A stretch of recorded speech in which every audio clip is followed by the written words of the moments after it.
My name's Cliff. I'm going to be your boat captain and tour guide as we go down this beautiful 2.5 mile stretch of the San Antonio River.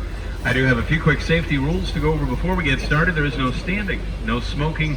Keep your arms, legs, hands, and feet inside the wooden rails at all times. No running up and down the aisles. Now we do have 40 life jackets right under these panels up here by me, still in their wrappers. They've never been used. But if you do for any reason find yourself in the San Antonio River today, please don't panic. Just stand up. Walk right out. It's only about 3 to 4 feet deep. You should be all right. Now we're going to start off the tour here in an area known as La Villita, or Little Village. And this area was settled by the Spanish soldiers and their families back in the 1700s. If you go up to street level here, there are nice little art galleries and boutiques. That's a good place to shop up there. Here on the left, you'll see the Little Rhine Steakhouse. Right next door to it's the Fig Tree Restaurant. Both of those used to be German homes back in the 1850s. They were the homes of the Rachel and Bambach families. We're getting into the Arneson Theater. It's an open-air theater. It seats 800 people. It's named after Edwin P. Arneson. He was the chief engineer of the Works Project Administration that completed the Riverwalk back in 1941. So we head through the theater. Take a look to the right at the stage. You might recognize it from Miss Congeniality. We had Sandra Bullock up there dancing around in a bathing suit. Also 5 bronze bells right above the stage. Each one of them represents one of the 5 Spanish missions in San Antonio. Now we're heading under Rosita's Bridge. Rosita Fernandez played on that stage for 26 years in the show Fiesta Noche del Rio, which is still in production today. They just started season number 63 last weekend. I think they've changed out a few of the original dancers. They play every Friday and Saturday night during the summer. Over here to the right, is the Briscoe Western Art Museum. That just recently opened. Got a lot of different artwork showing the history of the West, as well as an interactive diorama, the Battle of the Alamo. Poncho saddle and Santa Anna's sword are on display in there. Now, as we go into these trees here, I like to go by as fast as we possibly can. Unfortunately, this is as fast as we go, but if you look at these trees, you'll see these large gray birds. You come up there, some are in nests. Don't look up too long, get their mouths open. They're the yellow-crowned night herons. They live up there. They come down to the banks of the river and they feed on crawfish. And one of those birds completely decorate my whole left side the other night right into that tree back there, so I've seen what they're capable of. It's not pretty. Like having a water balloon full of stinky white paint dropped on you, but they only live in cypress trees. If you're walking under any of those, walk quickly. Now we're going to head under the Presses Street Bridge. This is a solid iron bridge built in the 1890s. It's called an iron ornamental bridge. There are 10 of these left in the United States. 5 are on the San Antonio River. This one sits pretty low, so we're going to steer right through the middle of it. I think you're going to hit your head on it, but trust me, if you don't stand up, you'll be fine. I, on the other hand, may not fare as well. Up ahead on the right, you'll see a small island with an iron sculpture on it. The sculpture is known as Father Massenet's Table. That was a gift from artist Rolando Briceño in 1991. It's put there to commemorate the first Catholic Mass that took place in San Antonio on June 13, 1691. It's also a heart-shaped island known as Marriage Island. We have over 300 weddings that take place there every year. We had 4 this last Saturday, 2 on Sunday. On the other side of the bridge, we have Divorce Island. Just kidding. That'd be a busier island. Now, this part of the river is actually known as Old Mill Crossing. Back in the 1800s, Nat Lewis had his mill on the right bank. He would grind grain for the settlers. And this was also a very shallow part of the river. Settlers could cross. They'd water their horses. Teddy Roosevelt and the Rough Riders used to train right in this area. On the right, we have the Westin Hotel. That was built in 1999, really new addition to the Riverwalk. Surrounded by all these older buildings, though. Just past the Westin there on the right, there's a darker red brick building. That used to be the San Antonio Drug Company from 1919 to 1963. Now it's the Homewood Suites. Got remodeled in 95. And here on the left, this is the Tower Life building. This one lights up the San Antonio skyline. Built in 1927 and 1928, it used to be called the Smith-Young Tower. If you look all the way up to the top of the tower, you'll see these concrete structures jutting out of each of the 8 corners. Those are known as gargoyles. They serve as a rain drainage system. When it rains, the water comes out of the gargoyles' mouths into the gutters below. Now, if you look just above the trees over here to the left, you'll see these angry little scary faces kind of snarling down at you. Those are known as grotesques. Now, the whole building is an example of neo-Gothic architecture. The original owners, Smith and Young, were fairly superstitious. They put all these things in place to ward off evil spirits and bad business. Unfortunately, 1 year after the building opened, the stock market crashed in 1929. It cost them over $3 million to build it. They had to sell it for less than $30,000. Doesn't say much for gargoyles, but I'll show you a neat little effect when we come out from under this bridge. Take a look back at the Tower Life building, and you'll notice that it's transformed into a ship. Looks like it's coming onto the river right behind us. Gotta use your imagination. Imagine a little Leonardo DiCaprio hanging out in front of it. That helps. Now here on the right is the International Center. That was the San Antonio Main Public Library until 1998. Now it has the offices of NAFTA and the San Antonio Conventions Bureau. It's also right above one of our marinas where we dock some of our boats at night. And directly in front of us is Old Big Red.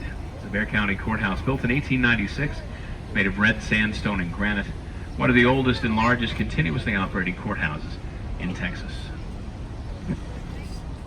Now, this part of the river that we've been on, this is all the natural flow of the river. It's a natural horseshoe bend.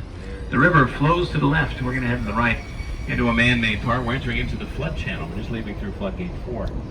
Now, when it rains really hard, floodgate 4 will rise up out of the water like a drawbridge. Keeps the water at the exact same level in the horseshoe bend at all times.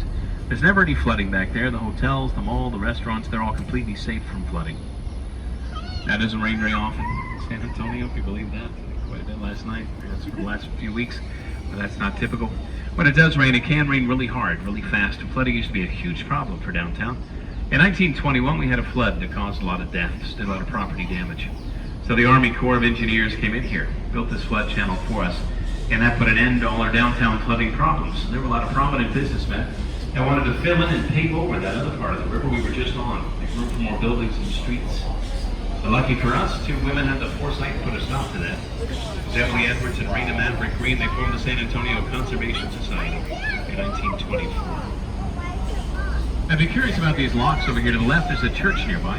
When a couple gets married, they come out here, they have a little ceremony where they symbolically lock their love together forever and then throw the key into the river. There are a lot of combination locks up there. So the Conservation Society was formed in 1924. A few years after that, there was a graduate from the University of Texas by the name of Robert H. Hugman.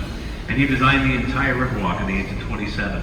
Presented his plans to the city. The city approved it in 1929.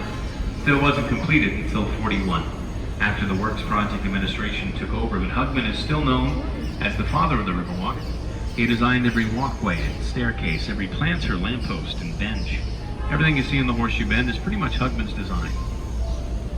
Now, he didn't design this walkway over here on the right. That's fairly new. It's been there about 12 years. That was a gift from the Drury Plaza Hotels. An 850-foot walkway connects floodgates 3 and 4. Now you can walk all the way around the horseshoe without having to get up to street level. Over here to the left, through the trees, kind of hard to see anything back there, but it's Main Plaza. That was in 1731 by Spanish settlers from the Canary Islands. It used to be the heart of the city. There's also San Fernando Cathedral back there, built in 1739. Still houses some of the remains of the heroes of the Alamo. Now, people always think that the San Antonio River is just a small river, or it's man-made, doesn't flow very fast. It actually starts just 4 miles north of here, on the campus of Incarnate University. And it comes up through springs from an underground lake known as the Edwards Aquifer. Flows through the zoo, through downtown, goes about 130 miles south of here where it meets up with the Guadalupe River, goes out to the Gulf of Mexico. Maybe ducks over here to the left. We got a big tree right in front of us. It's the oldest and largest cypress tree in San Antonio. It's over 350 years old, over 9 stories tall. Also known as the sniper tree. Back in 1835, there was a Texas patriot by the name of Ben Milam. He was staying at the Veramendi Palace, which was right behind us, and he was shot by a sniper from that tree right there. And now we're going under floodgate 3. This one comes down like a guillotine. Don't worry, they don't start their random testing until afternoon. That takes about 15 minutes for that to come down completely. It does weigh 3 tons. It comes straight down. Take a look to the right here. Look at the wall of this restaurant. You'll see something kind of strange. 2 trees are growing right out of the wall.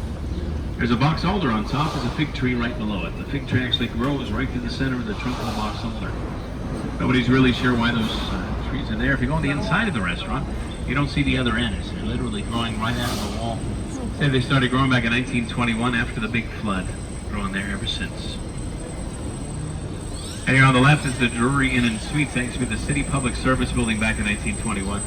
Give you an idea of the severity of that flood. If you look to the top of the first floor windows, top of that palm tree there on the left, that's how high the flood of 1921 reached. It was a major flood.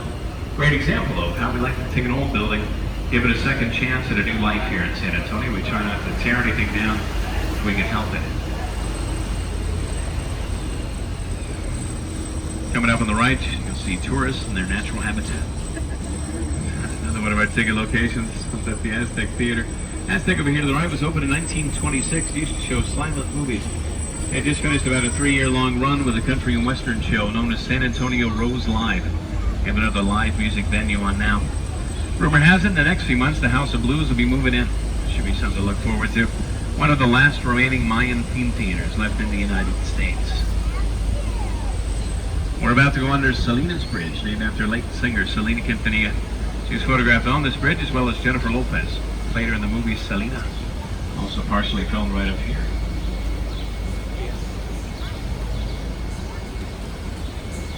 The beige building over here on the right, that's the Mocara Hotel now, but it used to be the home of the L. Frank Saddlery. From 1901 to 1923, they outfitted Teddy Roosevelt and Rough Riders, as well as Mexican revolutionary Francisco Pancho Villa. I think I just ran over one of those scooters.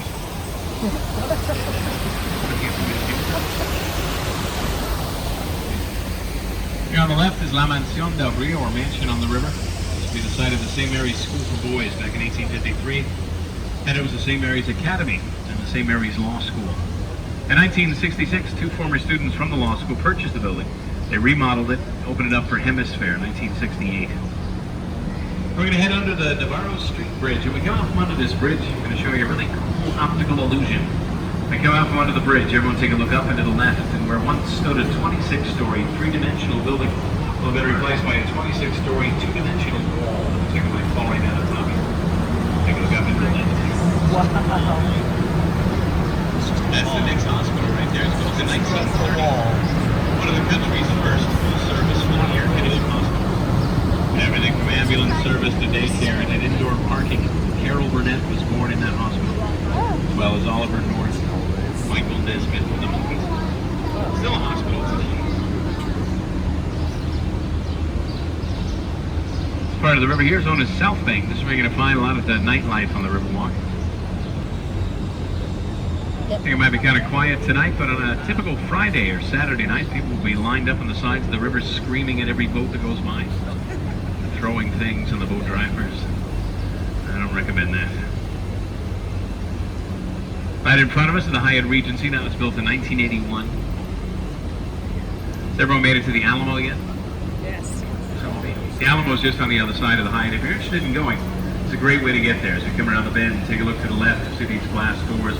The headers that read Paseo del Alamo. Also this guy dancing over here. And the shirt is very good.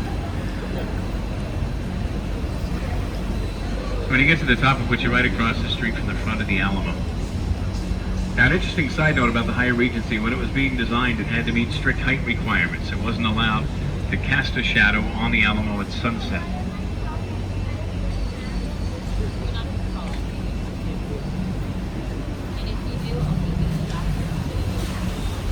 Building coming up on the right here, this is the Casino Club building. It was opened in 1927. It used to be a German social club that later became apartments. There was a famous author that lived there by the name of Alex Haley.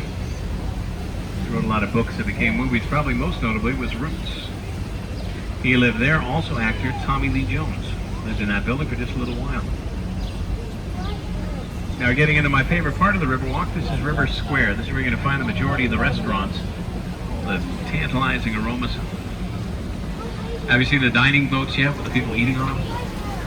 Yeah, but you'll see some tonight. There'll be a few out. So you know you can go to any one of these restaurants and set that up. You can get a breakfast boat, lunch, dinner. If you just want cocktails, get a cocktail cruise. That's a restaurant over here on the right with the orange umbrellas that kind of look like barbecue Pringles. They offer a community boat. So if there's just a few of you in your party, it does work out to be a lot more cost effective to get a dining boat that way. You have to eat with people that you don't know. Be a gamble. Still a nice way to enjoy the Riverwalk. Now, the Riverwalk first opened in 1941. It didn't look a whole lot like this. It was more of a city park, a place to take the family out, have a picnic. The father and designer of the Riverwalk, Robert H.H. Hugman, he had a different vision for his design. So he put his office here in the building on the right. That's the Clifford building. You can see Hugman's name right above the first floor. And he put his office there to prove to everyone that a business could thrive on the Riverwalk, that he wasn't afraid of flooding. and people thought he was crazy at first. It took a few years before other businesses started to follow suit. The restaurant over here on the right is Casa Rio, first restaurant on the Riverwalk. They opened the doors in 1946. They were the first ones to do the riverboat tours, as well as the dining rooms. So we're going to be leaving the natural flow of the river one more time. We're going to head on to another man-made part. This is the bottom of the horseshoe. Give you an idea where we are.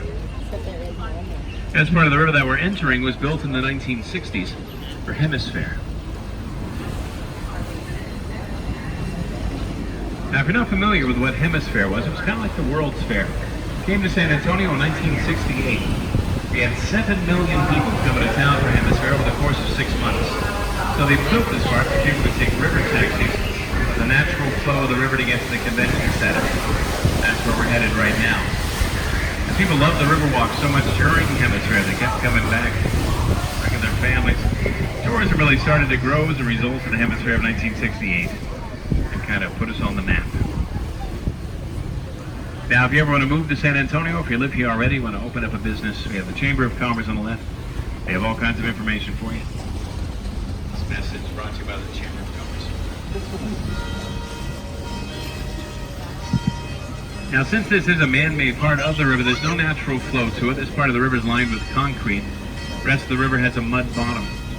But there are still a whole lot of little critters that live here that don't realize that this is man-made. We have tilapia, perch, catfish, sunfish, crawfish, a whole lot of snakes in here. We got turtles too.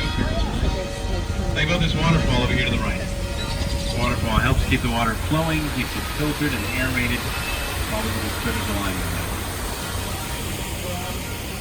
And just to the right here, over the wall through the clearing, you'll see a tower. It looks like the Jetsons' house up there. That's the Tower of the Americas. That was the centerpiece of the Hemisphere of 1968. That's also the second tallest freestanding tower in the United States. Does anyone know what the tallest freestanding tower in the United States is? Seattle Space Needle. Excellent guess. I appreciate the participation. Unfortunately, not the right answer, but I would have said the same thing. It's very close. We're only 16 feet taller than the Space Needle, so good job. It's actually the Stratosphere in Las Vegas. That's 1,000 feet tall. Ours is 750 feet. They've got some kind of ride or roller coaster or bungee jump or something on theirs. We have a restaurant on ours that spins once every hour. Not quite as fast as a roller coaster. I think she's going to wave at you. Only if. Has anyone been up in the tower here? I went up there for the first time. It's probably about 8 or 9 months ago now. I went with another boat driver. Figured I might as well see what we're talking about every day. They take your picture now in front of a green screen before you go up the elevator. Take a picture, you go up, you look around. When you come back down, they have your pictures waiting for you, and they superimpose you in front of the Alamo. Put you on one of these boats. There's another one in front of the tower. Pretty much take care of your entire vacation. One fell swoop. My buddy was wearing a green sweatshirt. Come back down and get the pictures of me standing next to this floating head by the Alamo. They gave us some pictures for half price. Never mind. We decided to go. Now we're headed to the Henry B. Gonzalez Convention Center, named after the first Latino American to be elected to the House of Representatives. He did that back in 1961. They've just added a few 100,000 square feet to the convention center. Now well over 1 million square feet. It's one of the largest and most modern in the country. Companies and organizations love to have the conventions here. They actually have bookings through 2025 for their flights. Here on the left is the Lila Cockrell Theater, named after the first female mayor of San Antonio. She served 4 terms from the 1980s to the 1990s. Also a large mosaic right above the theater. We're going to turn the boat around here. When we come back out, I'll tell you all about that mosaic. Now normally we'd be allowed to go around that island in front of us, but a few months ago one of our drivers went crashing into one of the rails back there, leaving a pile of twisted metal underneath the water, which they cleared away a few weeks ago. They reopened it. 2 hours later, one of our drivers went crashing into one of the rails. We've got a lot of new drivers on the river. You're not missing much, so just a quick turnaround for the boats. There is a walkway back there underneath the convention center. That'll take you to the tower, it'll take you to Hemisphere Park, and to the Institute of Texan Culture. So if you're looking to walk to any of those places, you definitely still can. Also, I think I forgot to mention, as of October 1st of 2017, These are all brand new boats. This is a brand new company. The company is Go Rio. The boats run on electricity rather than compressed natural gas. We have 5 different colors, 5 different styles. And now we have a big mosaic coming up on the right. This mosaic was a gift from artist Juan O'Gorman for the hemisphere of 1968. It's called The Confluence of Civilization. If you look on either side of the mosaic, you'll see that it depicts 2 civilizations coming through time to meet in the middle. It's a family in the middle there. That family is known as the family of the future. Apparently the future is clothing optional. And it does show what we're all about here in San Antonio. Aside from the nudity, we've got a lot of different cultures. We all live together, we work together. It forms a great community. And that mosaic is made up of over 400,000 1-inch by 1-inch tiles. All of them are their natural colors, with the exception of the blue ones. The blue ones have been glazed. There are 11 different colors up there. They come from 7 different countries. Now, the artist made that mosaic. He made it in Mexico City in 4-foot sections, and he brought those pieces to San Antonio. He wanted it all completed before the grand opening of the World's Fair. He finished about 30 minutes before. Kind of a mad scramble there at the end, but he did get it all pieced together, done on time. Hi. Now, if you'd like to get a good photograph of the Tower of the Americas, it's going to be coming into view right behind us. It will be completely free from any obstruction for about 2 seconds. Make sure you hit the button at the right time. It's going to come right out behind that wall. You still have a little time to prepare. It's getting closer. I think it's right about there. Has everyone had a chance to get to the shops at River Center? If you haven't, I don't want to ruin the surprise for you, but it's a mall. It's not like every other mall you've ever been to, but it sits on the banks of a river. I guess that makes it kind of special. We're headed to the River Center Mall Lagoon right now. You can check it out for yourself. Our mall has 125 stores. There's a food court, an IMAX theater, a comedy club. Also a purple store if you like purple stuff. That's what they sell. Apparently there is a demand for purple things that I am unaware of. They've always been very popular. Also just opened up a Dave & Buster's and a Margaritaville. Got some new things going on at the mall. Margaritaville is going to be coming up on the left just after this bridge. We'll probably have some live music going on later on this afternoon. They often do. Check back in with them. Usually 4 or 5 o'clock. Got an orange streak coming up on the left, still dripping onto a few oranges.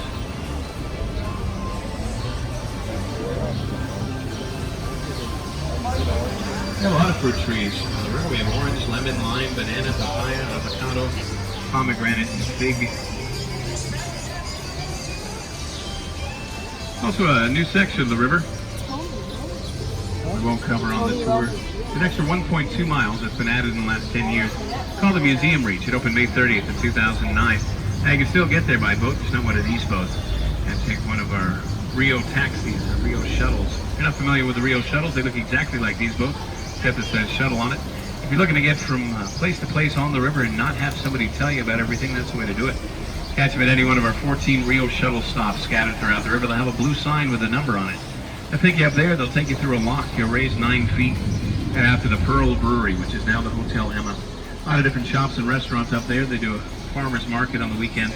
Also the San Antonio Museum of Art and the VFW Post 76. Oldest VFW post in Texas, right there on the river and open to the public. So check out the Museum Reach if you get a chance. Also know that today and every Tuesday, all museums are free after 4 o'clock. They have extended hours until 9. And to the left here over the mall is the Marriott River Center. That was built in 1988 when the rest of the mall was built. The only reason I point that out, before it was there was another hotel there. It was the Fairmont Hotel, built in 1905. Now in San Antonio, we don't like to tear down any of our old buildings. So what they did with the Fairmont, they loaded it up on pneumatic tires and they moved it 6 city blocks to where it is today on the corner of South Alamo and Leva. That move is in the Guinness Book of World Records, being the largest building moved that great of a distance. The record has recently been beaten, but we didn't set the record. Back in 1985, it took 6 days to complete the move. Over 5 years of planning and paperwork. People lined the streets with coolers and lawn chairs. The whole thing was televised. Everybody wanted to see this building go down the street at 0.04 miles an hour. It was a big, exciting time for the city. It was a week before the paint drying festival. And the Fairmont's still in existence today. Go check out the lobby of the hotel. They have all the newspaper clippings there documenting the event. Over here to the right, you'll see a large bronze statue. That statue is San Antonio de Padua, or St. Anthony.